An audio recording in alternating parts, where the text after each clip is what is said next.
If you own a classic and the windshield's failing, the question isn't just where to buy glass. It's whether the shop you hire actually knows how to install it without turning the job into bodywork. First thing to nail down, does your car use a rubber gasket or urethane bonding? That decision shapes everything after it, from who you hire to how the glass gets sourced. Get this wrong before you call anyone, and you're paying for the job twice. Decades of trapped moisture almost always cause rust under that old channel. And it's the #1 reason a simple glass swap turns into bodywork. A good technician inspects the pinch weld before finalizing your quote, not after. Skip that step, and you'll have a leak within a season.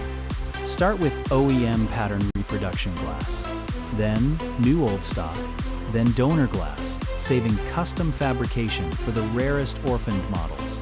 If you find correct pattern glass in stock, buy it now. Vintage inventory can vanish from a supplier's shelf for good. Vintage installs reward a shop that's actually done this before, not just modern bonded work.